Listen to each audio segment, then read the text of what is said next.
Genesis 37. And Jacob dwelt in the land wherein his father was a stranger, in the land of Canaan. These are the generations of Jacob. Joseph, being 17 years old, was feeding the flock with his brethren, and the lad was with the sons of Bilhah, and with the sons of Zilpah, his father's wives. And Joseph brought unto his father their evil report.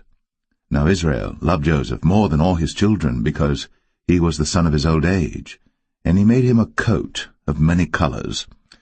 And when his brethren saw that their father loved him more than all his brethren, they hated him, and could not speak peaceably unto him. And Joseph dreamed a dream, and he told it his brethren, and they hated him yet the more. And he said unto them, Hear, I pray you, this dream which I have dreamed.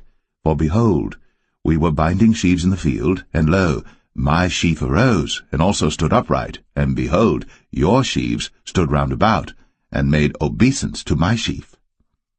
And his brethren said to him, Shalt thou indeed reign over us? Or shalt thou indeed have dominion over us? And they hated him yet the more for his dreams, and for his words.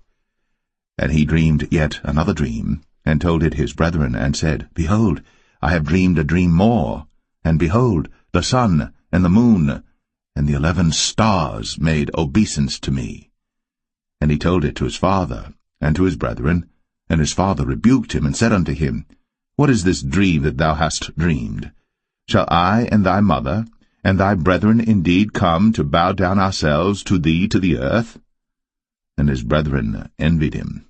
But his father observed the saying. And his brethren went to feed their father's flock in Shechem. And Israel said unto Joseph, Do not thy brethren feed the flock in Shechem? Come, and I will send thee unto them. And he said to him, Here am I. And he said to him, Go, I pray thee, see whether it be well with thy brethren, and well with the flocks, and bring me word again. So he sent him out of the vale of Hebron, and he came to Shechem. And a certain man found him, and behold, he was wandering in the field. And the man asked him, saying, What seekest thou? And he said, I seek my brethren. Tell me, I pray thee, where they feed their flocks. And the man said, They are departed hence, for I heard them say, Let us go to Dothan.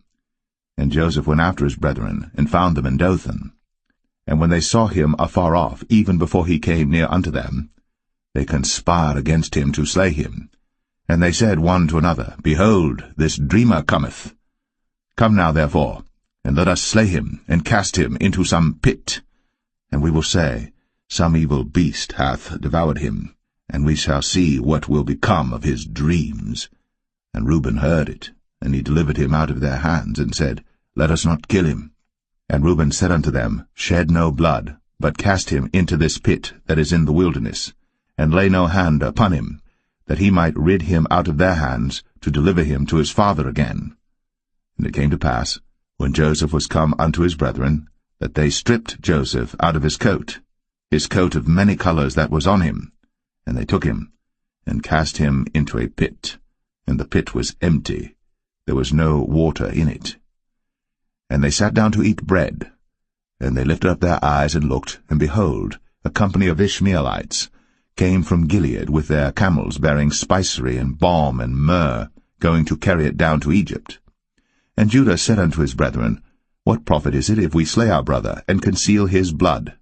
Come, and let us sell him to the Ishmaelites, and let not our hand be upon him, for he is our brother, and our flesh. And his brethren were content.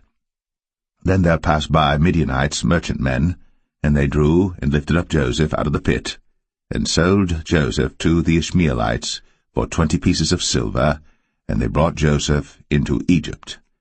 And Reuben returned unto the pit, and behold, Joseph was not in the pit. And he rent his clothes. And he returned unto his brethren, and said, The child is not, and I, whither shall I go? And they took Joseph's coat, and killed a kid of the goats, and dipped the coat in the blood. And they sent the coat of many colors, and they brought it to their father, and said, This have we found. Know now whether it be thy son's coat or no. And he knew it, and said, It is my son's coat. An evil beast hath devoured him. Joseph is without doubt rent in pieces. And Jacob rent his clothes, and put sackcloth upon his loins, and mourned for his son many days. And all his sons and all his daughters rose up to comfort him. But he refused to be comforted, and he said, For I will go down into the grave unto my son mourning. Thus his father wept for him. And the Midianites sold him into Egypt unto Potiphar, an officer of Pharaoh's, and captain of the guard.